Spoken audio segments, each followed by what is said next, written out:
It is the 15th of September. It was sunny a second ago, it's not now, but I think it's going to come out again. So let's go and have a look around at what's happening on the allotment, kind of mid-ish September. Righty-ho. The sun may not be shining, but it's not raining and it's bright, which is better than it could have been.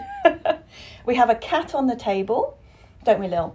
And we have got chickens in their house, so all is right with the world. Let's start with the cold frame. In the cold frame at the moment, we've got some red chicory, leaf chicory rather than hearting chicory. We've got some Fordhook giant chard that's waiting to go out and some green leaf chicory, bit of parsley in the corner.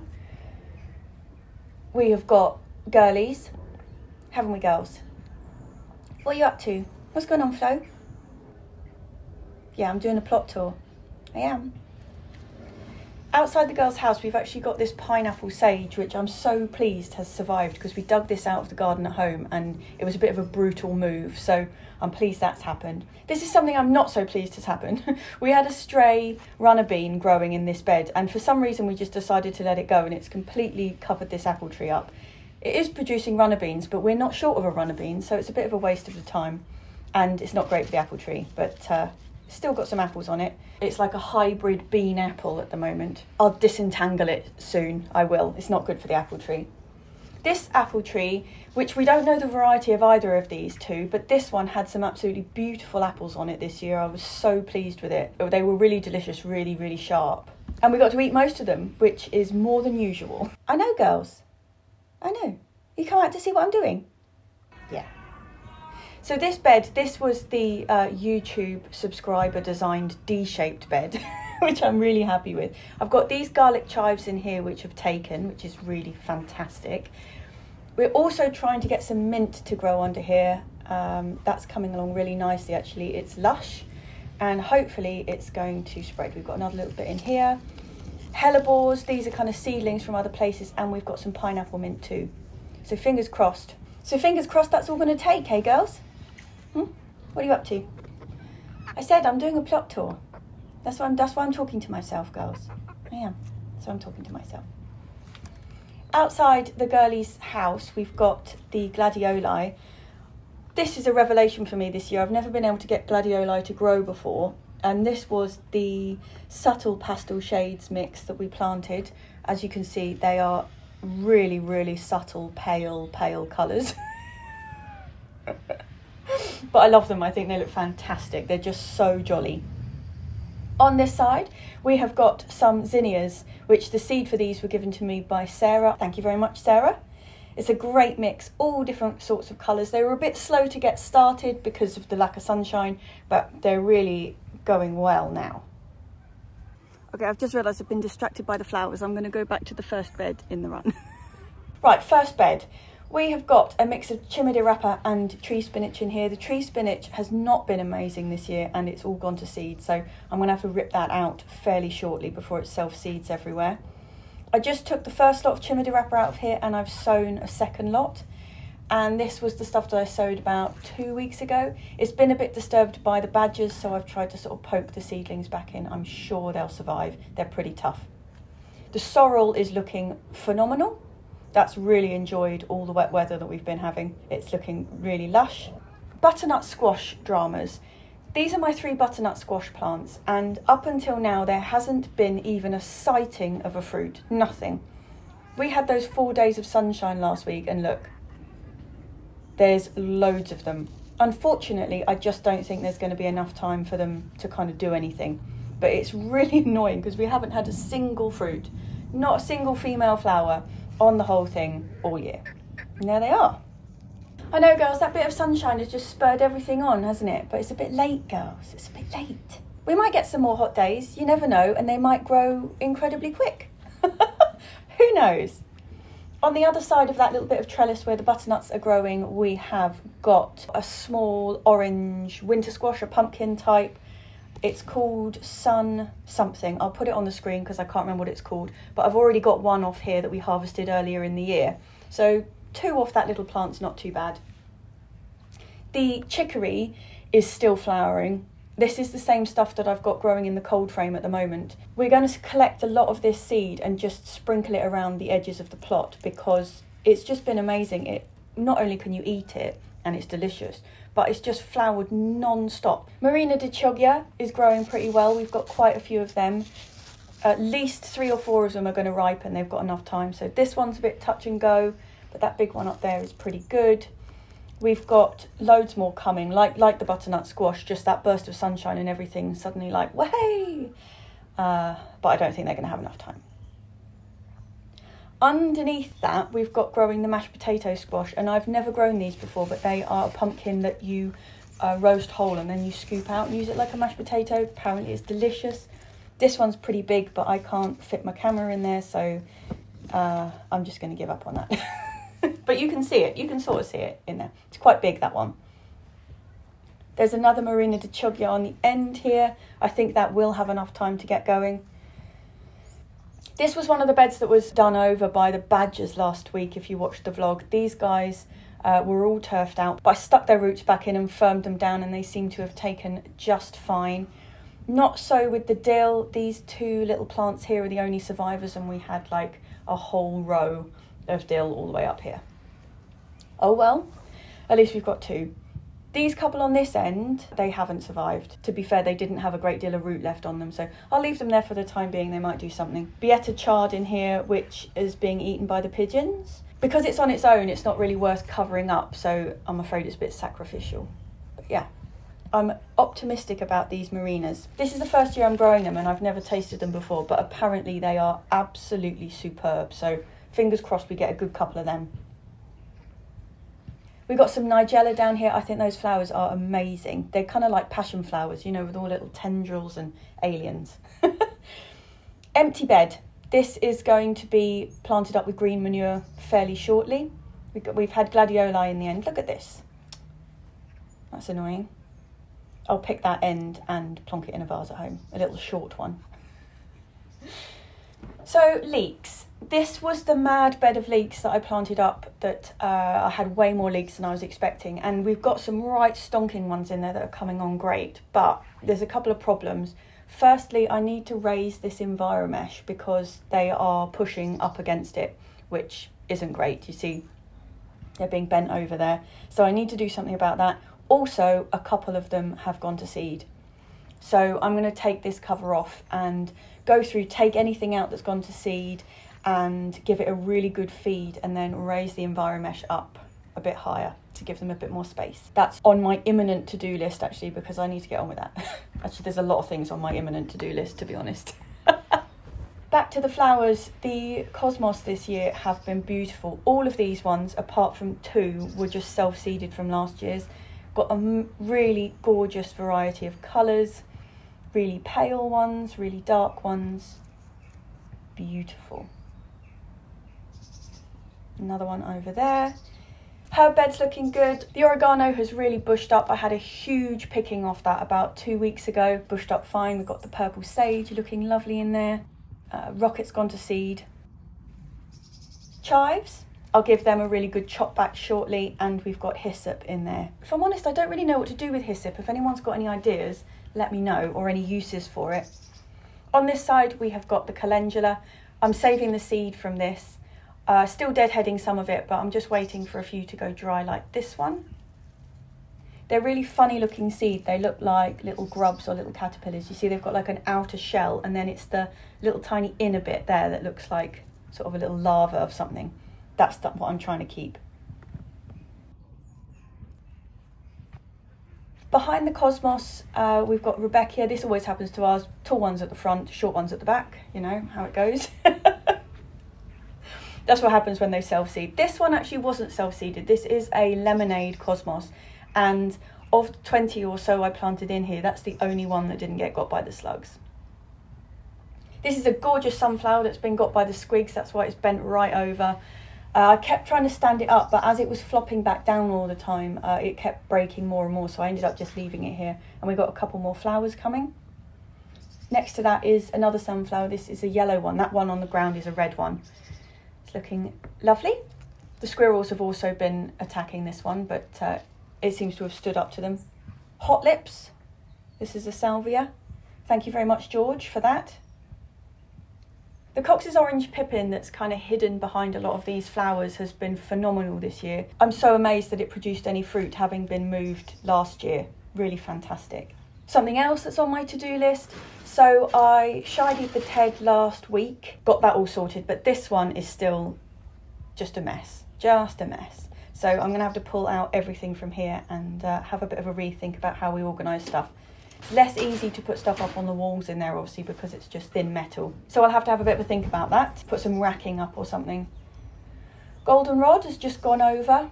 That's been amazing this year, so bright and so prolific. Courgette bed. So in the corner of this bed, I've got a couple of permanent bits. I've got these, which is another bunch of the self-seeded garlic chives. We've got some more onions, which are going to go in to be pickled onions. I've got to take all of these out of the ground. I've got them kind of dotted across the plot, and I've lost track of where they all are. So I have to go on a bit of a scavenge, and then I'll be making them into pickled onions. So courgettes, we've had a mixed year for courgettes. A couple of the plants have been amazing and we've been inundated, but some of these guys in this bed, just not so good. I mean, this one just never got going. It's looking very, very sad. On the other side of the rocket though, we've got this one, which has been amazing, in the same bed as that. This is just a plain green courgette. We've been eating these like crazies. It's a bit hit and miss with the courgettes this year. Also in this bed though, do you remember I put this little really skinny teepee in for the Cucamelons? This was a really late planting of Cucamelon. Like, I didn't think it was going to do anything, but look, not only have we got little baby ones, we've got big ones and a reasonable size one. Yeah, I mean, it's not going to be a prolific harvest. It was put in way too late, but I'm pleased we got something. The artichoke is still alive in the end of this bed, which with my track record of artichoke growing, that is quite a feat. This area around the side of the pond was meant to be the wildflower seed mix, and we have had some great successes, but I was hoping for a lot more toadflax, this stuff, and it's been a really poor year. Like, it just didn't happen really. But there is some quite interesting bits and pieces in here. There's a bit of toadflax, but nothing like it was last year. Last year I was just mesmerised by the seed mix we put in. It's a bit of a shame. This, on the other hand, has been really successful. It's called Schiza something or other. I'll put it on the screen because it's gorgeous. The Crocosmia has gone over. I love their seed pods though, the way they're on those like zigzag chains of seed. I think they're just gorgeous, gorgeous. Pond, we need to do some work on the pond over the winter. Got to take out some of the flag irises and give it a bit of a clear. It's got a bit clogged in the middle there, so we'll get that ready for next spring. Echinacea's still going strong. I should really deadhead this, but I just love their heads when they've gone over, like this one, when it just becomes a perfect ball. Oh, they're gorgeous. I will deadhead them though. This again was a bit more seed mix. Pretty, but just not as awe-inspiring as it was last year. I'll definitely try again with it next year though, because the weather's been weird. It could have just been that. Going back to the beds, we've got some lettuces in here which so far, touch wood, haven't been slugged. They're still in here. These lettuces will end up being covered because this is going to be the bed that we're going to put the temporary polytunnel cover over the top. And this is a dragon's tongue mustard that I covered up with the mulch in last week's vlog. It's come through, looks perfect. Courgettes are doing okay. This yellow one has not been prolific this year, but it seems to have suddenly taken off. This is Green Tiger, my favourite courgette. I'll show you when we get around the corner. It's a huge one here. This is all green bush. Been amazing. Just constant courgettes. Hey Lil, I know how much you love courgettes, Lily. She's not fussed about the courgettes. Couldn't give her monkeys. Yeah, so this is the Green Tiger. Is that not a spectacular courgette? We've also had Bennington's Green Tint. This plant is just coming to an end, but it's been really good this year. Really good. Chard. This is a mixture of Fordhook Giant and Lucullus. I really need to cover it because the birds have discovered it, so I'm going to get doing that this afternoon. So this is the biggest of the courgette plants that we grew this year. It was just amazing. Loads of different growing points, grew masses. But up until a week ago, it was still looking really strong. And then this is where the badgers was really digging around and they unearthed quite a lot of its roots. I've covered them up now, but the plant looks a bit sad. There's a few growing tips that still look quite healthy, but really I think it was knocked back by being dug up. as you would imagine, I think I would be knocked back by being dug up too. Dahlias. I'm surprised by how well these have flowered this year considering the lack of sunshine, but they've done amazing. They look phenomenal, and this whole bed has just normally got like a layer of bees across the top of it. It's like, you know, about 60 centimetres off the ground is just a fog of bees, and that's quite a joy.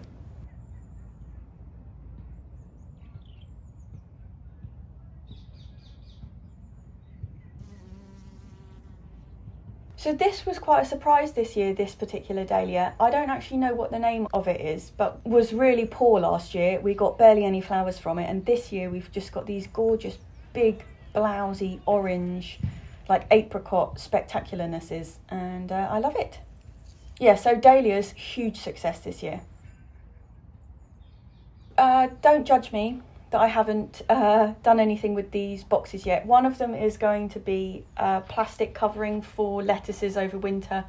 Don't need it yet, and I also need to find the plastic covering that's in the netting shed, so I haven't got around to that yet. But hiding underneath are a couple of really strong parsley plants. This is Lisette, which is my favourite curly leaf variety. We've got some nipper leeks in here which need to come out. They're going over a bit actually. And the lettuces, so these are the ones that we had to replant about 10 times because the slugs just kept eating them off, but eventually they've really taken, so that's pretty pleasing. We've got these frizzly type, we've got a couple of cos in here, various bits and pieces, but this one, chaps, this is the one. Look at that. It really looks like it's about to heart up. A gorge. Hey Lil. Hey Lil, what are you up to? Are you looking for mice in the compost? Are you looking for mices? Cherry tree is something else that needs a bit of work done to it. I'm going to prune it from the bottom to make it into a standard shape. So these are the other winter squashes that we're growing. These are the Crown Prince.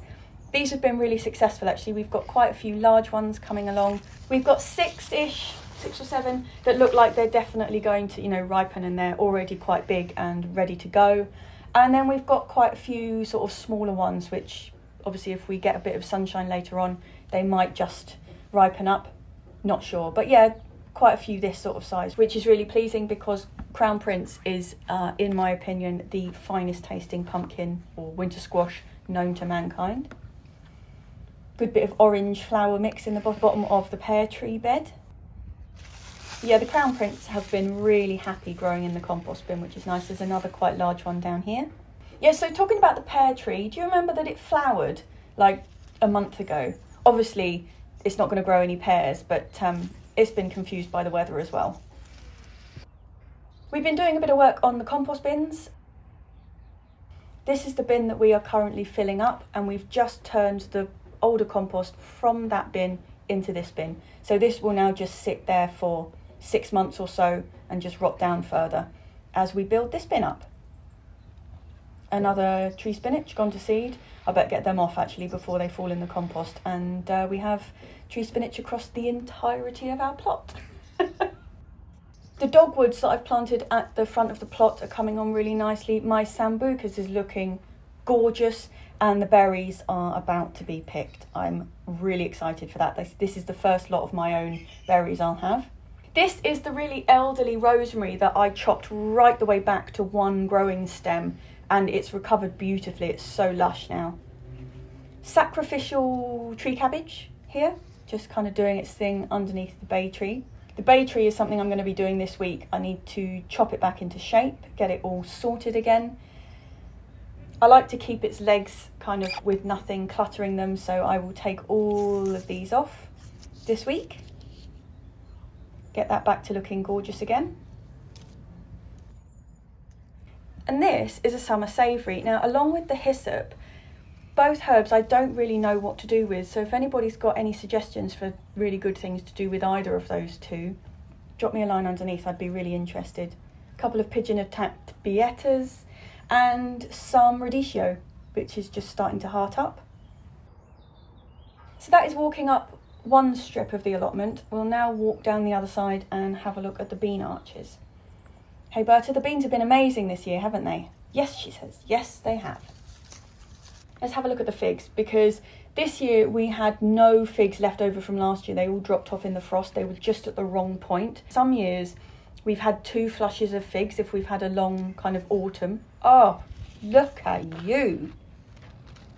Absolute beauty. Isn't that gorgeous? Yeah, so sometimes we get 2 waves of ripe figs. So we're hoping that these guys, if we get a bit of sunshine, they might do something. You never know. Apricot tree needs a chop back. I like to keep all of the fruit trees down to a size that's manageable, because depending on the year, sometimes we do just need to cover them. And if they get huge and out of hand, we just can't do anything about it. So I like to keep them all quite manageable. The nasturtiums are still going strong. These are starting to produce their... These have got some good examples of the seed pods. So these are called poor man's capers. They're absolutely delicious. If you pick off the seed pod, they naturally break into 3. And if you pickle these or put them in salt, you can use them like you would capers. They don't taste a lot like capers. They taste very much like nasturtiums, but they are delicious. So let's have a look what's going on in here. Actually, I can tell you what's going on in here. It's mostly raspberries. The raspberries have been amazing. So all of my raspberries are autumn fruiters, and we're picking every day and I can't keep up. Also, the other problem that we've got is because it's so damp, because it's been raining all the time, some of them are just rotting on the plant. Like, we can't pick them fast enough, and the damp air's causing them to rot. But the girls really like them, even if they have gone a bit over. So the grapevines had a bit of a hard time with the weather. I need to chop a lot of this back and retrain it because it's gone a little wild.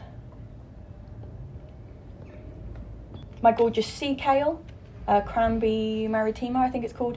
This is going to go out in the bed. I'm keeping it in a pot for the moment because it's a kind of a semi-permanent plant that we're going to put in, a bit like these tree cabbages, and I haven't got the space for it that I want to put it in yet, so I'm just holding off until I've got the right spot, as opposed to when I planted these tree cabbages, which I didn't think through, and now they're in the fruit cage, and we've had them for about 5 years. So that's what I'm not going to do with the sea kale. We have a stray asparagus in here. I don't know really what it's doing, but it's gorgeous. I love asparagus foliage. Is that not beautiful? And have a look at the flowers. They are so pretty, little asparagus flowers. So sweet. Right, the tragedy that is my sweet corn. I really messed this up when I planted it out, so I wasn't expecting anything. So seeing anything from it, even if it ends up just being for the girlies, is quite a thing. These are the strawberries that we've got hanging in these wonderful, wonderful hanging devices. This has been a huge success. Look, they're still producing strawberries. This is a late variety and it has been amazing. It's still going. The only problem we've got is with the smaller pots, we've had a bit of a problem with drying out. So on a really hot year, I think it would be a problem. That's a really beautiful example, isn't it? But look, we've got loads coming. They're hanging well down. Yeah, really, really happy with those. We had some phenomenal gooseberries as well this year. I've just let these ones grow. Once they've settled down for winter, I will take the best, longest stems and train them up in fan training, so they'll be all across this back wall, which will make the picking easier. So if you watched the vlog last week, you will have seen that I was picking the first of the dried out Bellotti beans. You can see this plant has really decided it's autumn, but they have been so prolific. And the beans are gorgeous. This is a variety called Speckled Cranberry, and I think it's wonderful. This is what we're looking for when they go paper dry like that. But look how many beans we've had. I mean, obviously this is after a huge picking that I did the other day. There's just masses of them. I think this is a really, really good variety. But yeah, it's not being subtle about the autumn, is it? Starting with the first of the 3 brassica beds that we've got down this side, we have got some pretty lovely looking Cavolo Nero coming along in here. That's looking really strong. We've also got some Brussels sprouts. After a couple of years of failed Brussels sprouts, I'm really pleased to see that this is kind of doing its thing. We've got about 5 of those plants in there, which is lovely. Down the front end here, we have got some kohlrabi, which is looking pretty good. Sorry, this is awkward angle. I'm like hanging right over the bed. Sorry if it's wobbly. But yeah, kohlrabi. We've also got a couple of really, really nice looking spring cabbages. These are greyhound. I do know it's not spring, but they are looking really phenomenal, like rock hard. Beauties. We've picked one already and, oh God, it was so sweet. So sweet. So that's the first of the brassica beds, which is kale, kohlrabi, cabbages and Brussels sprouts. The second bed is also got Cavolo Nero in it, but it's a different variety called Tuscan Black. We've also got kalettes, which are the purple stemmed ones in front of them, and then on this front end we have got some dwarf green curly kale coming along and some K-Brock, which is something I've never grown before but I'm pretty excited about. On the ends of these three beds is where I've got the single arches, and this is my very unsuccessful loofah. A little bit like the Cucamelons, I was really late getting these in. This was actually a gift from somebody, so it was a total bonus, but look at that. That is not going to be doing anything for me in the shower, is it? Achocha, I'm well excited that we're getting the first of the pickable achochas. I mean, this is so late in the year, but the reason being is the first lot that I grew were completely eaten off. The second lot that I grew, this was the best of them, and it just got bitten off straight at the bottom. Completely ruthless snails just took it straight off, so all the beautiful growth I just left on here so I could mourn it. So we're on the third lot of them, which is why they're so late, but at least if we get some, I will be happy. Parsley under the Blotti beans.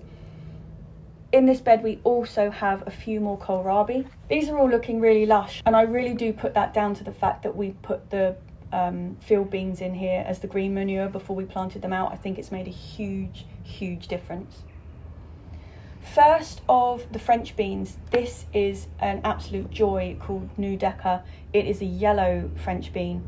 I've been well impressed with it, utterly prolific and a really interesting shape. It looks really knobbly and gnarly, like it's gone over, you know, like they're too old to pick, but they're not. They're tender and beautiful. I just think they're a wonderful bean. These are definitely on my growing list for next year. This bee is really enjoying my Bonariensis that's just poking through the top of my brassica netting. This netting isn't really keeping anything off apart from the pigeons at the moment. It's just because the pigeons really attacked what was in this cage. Yeah, it's my fault that there are butterflies in here. I haven't got it cut correctly. It's not the right size and it's all like open at the bottom. So totally my fault. This is the mystery brassica bed, by the way. You remember just a whole load of things I didn't know what they are. So magical mystery brassicas here. This end, however, are the beauties that are my 9-star broccolis. I am so excited about these and they look so healthy. They're such strong plants. I'm really impressed with them. I did have them covered right over, but the pigeons were just taking them off at the tops where they were poking through. You see, they're looking really healthy in the middle. We do have a little bit of whitefly, but who doesn't have a little bit of whitefly? Get off there, chaps. Yeah, I'm not worried about that. But this was what was happening from the pigeons. You can see they were just stripping everything. So I'm pretty pleased that since we've covered it up, it's got loads of lush new growth in the middle that is pigeon free. Greek Gigantes, also picked some of these in last week's vlog. They are a short, fat, large seeded runner bean type, and I'm just waiting for them to dry out. So these are a drying bean for winter. So these ones are just starting off. These are still a bit flexible, but this one on here, you hear how it's like really papery and tough. That one's ready to come off, and I will shell them and freeze them for use over winter. This is a beautiful bean. More beans, more beans, more beans. These are the Cobra. Absolutely loved these beans this year. It's a beautiful cylindrical French bean, green, lovely. Such a good flavour. We've taken loads of these and frozen them for use during the winter. In terms of French beans, we do also have these ones, which are Violetto. This is actually from the arch next door, but it's kind of climbed this way and is growing over the asparagus. These are the asparagus berries. Looks disturbingly kind of Christmassy, doesn't it? A bit festive for September, I think. But yeah, so this is the Cobra's arch, and on the other side is where these Violetta have come from. So I've got the 3 French bean varieties separated across the 3 arches: yellow, green and purple. This is where the purple ones are supposed to be. Still producing loads. You can see there are loads of little tiny beans and flowers still coming on here. Got some blackcurrant sage growing under this arch. Beautiful. The rhubarb, however, is not a success. I think we might have crown rot. Obviously it starts looking sad in the autumn anyway, but we've had a couple of really strange collapses in here, kind of not seasonal collapses, so I think we might be having to dig up some of this and investigate later on, which is a bit of a shame. This is the main asparagus bed, so the one with the berries is our new one. We haven't started picking from that one yet, but look at this. It's just not, I just love asparagus. Not only is it delicious, but you get these just gorgeous, gorgeous ferns afterwards. It's a beautiful plant. Runner beans. These are Moonlight, been really successful, beautiful long beans, delicious flavour. Like I say, it's been an amazing year for beans. Last year our runner beans were pretty much a flop, which is amazing, and this year they are gorgeous. So I'm really pleased. Runner beans are one of Mum's absolute favourites, so it's nice that we get a good crop of them. Under the runner bean arch we have got chives. Are these not just the loveliest things ever? These are the garlic chives. This is when you can see quite how different they are from normal chives. They've got these just beautiful, beautiful white star-like flowers. I just love them. Covered in bees. And all of that underneath it looks like grass. This is all self-seeded stuff. So once the asparagus dies back and we've cut it all down, before we mulch this bed, I'll dig up all of these seedlings and plant them in bunches around the rest of the allotment. But are they not so elegant? Look at them. I think they're the most beautiful, beautiful plants. So final two beds, we're back down the end with the shed now. I've got the tree cabbages in the end here that I intentionally planted here. They're in a proper spot.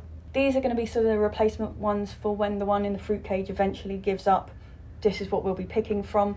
I really need to sort out the netting on these. Like, they're just getting so tall. Underneath here I've just sown a whole load of Phacelia, so that's a green manure which will be coming up shortly. And I was going to clear the whole bed, but there's these golden beetroot in the end here which just looked like they were starting to do something, so I've left them. Last of the raised beds, we have got some parsnips. Very few parsnips, but what we do have, they look pretty healthy. We've also got some fennel under here, which is, I mean, touch wood, it's not bolted yet. Some more beetroot. This is the Boldor again. And then on the other side of the fennel, we've got some Crimson Globe beetroot, which are just coming there about. They're running about 2 months in front of the Boldor I just showed you. And turnips. The end of the bed is just full of turnips. These are the purple top Milan, and we've also got Snowball. So we've been picking loads of these and they just keep coming. I absolutely love turnips, especially when they're picked at sort of golf ball size. They are just unbelievably delicious. And the girlies love the tops of them, so double whammy. So let's have a look in the greenhouse. This has been probably my biggest disappointment of the year. Hey girlies? Not successful in that greenhouse, girls. No. Do we want to go in and have a look? I don't know if we do really. Oh, carrots. This is the new carrot bed. I've currently got the old Enviromesh box over this, but eventually it will have a polythene cover because we're going to try and grow these carrots into the winter. Bit of coriander on the end. Very nice. I haven't done anything with that bed yet. I'm going to do that over the winter and plant it up with spring stuff. Hey, Lil. I'm going to have carrots for winter and flowers in spring. Barbecue hasn't had an outing yet. Unfortunately, the weather hasn't permitted. Stop blaming the weather for everything, Jessie. Got a couple of bags of our own compost here, which is all sieved and ready to go for spring, so that makes me feel like we're getting ready. Yeah, so this is the sad state of things in here. Chillies, hot lemon are just ripening up now. Considering last year I just had strings and strings and strings of them in the kitchen drying, it's so depressing. This is looking impressive though. That's a Turkish kill. Yeah, I just find this really upsetting. It's like thinking of all the optimism of all the different chilli and pepper varieties we were growing this year. It's just meh. We do have a lot of stuff coming ready for winter though. So we've got spring onions, we've got flat leaf parsley, Thai basil, pink mizuna, some Chinese greens at the front there. We have got 3 types of turnip, flat leaf rocket, and we've got a green pak choi and a red pak choi, and all of these are going to be going into either the polytunnel or the covered bed. We've also got some chives, some more parsley and some basil. Also more chives. Went a bit crazy with the chives. But yeah, everything's just starting to flower when we had that sun. It's just such a shame it didn't happen a bit earlier. Look, the peppers are going as well. Meh, just not enough time. Teeny weenies starting. Just things never really got going. And like with the butternut squash, not a melon in sight all year so far. 2 days of sunshine and we got melons. We got them just cropping up everywhere, and I just don't think we're going to have time, which is pretty sad. But the black jalapeno flowers are gorgeous, aren't they? Look at those beauties. Another shocking disaster this year has been the mulberry tree. Last year's vlogs were full. I mean, like weeks and weeks and weeks full of me picking mulberries. We got about 4 mulberries this year. What didn't rot off on the tree was eaten by the birds, or it was just too wet for them, so they just fell and they never ripened. So mulberries, peppers and chilies, not great, but I can tell you there's been some great successes. The gladioli have been amazing. The apples have been phenomenal. The beans have been out of this world. We've had quite a lot of courgettes. There has been some good stuff, there really has, but the stuff that needed the sunshine is the stuff that's really suffered, understandably. Yeah, girlie. Hey girls. Next year, huh? Next year we're going to have some amazing sunshine, aren't we? Hey Flo. Hey Ruby. Coming up. What you after? Could it be a leaf, girlies, that you're after? Could it? Could that be what it is? I'm not going to take the tour into the polytunnel. If you watched the vlog last week, you will have seen that I did quite a lot of work in there. I had to take out quite a lot of the tomatoes because of the blight. I also planted out a load of stuff in there, but the polytunnel only ever gets like really good sunshine in the morning, and so it's stored up a load of heat from this morning when it was in the sun, and I don't want to open all the doors now because it will lose all its heat. So I'm going to keep the doors closed, and if you're interested in knowing what's going on in there, if you watched last week's vlog, it's all in there. Okay, that's what we look like 15th of September. It's pretty autumnal, isn't it? Although there is like loads of stuff coming. Girlies! Right, well, I'm gonna go back to work. Oh, you wouldn't believe it. The sun's just come out.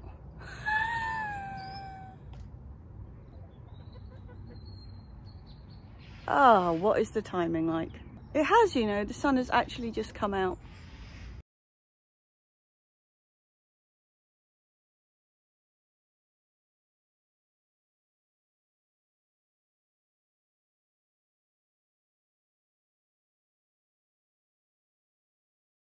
I'm not going to refilm it.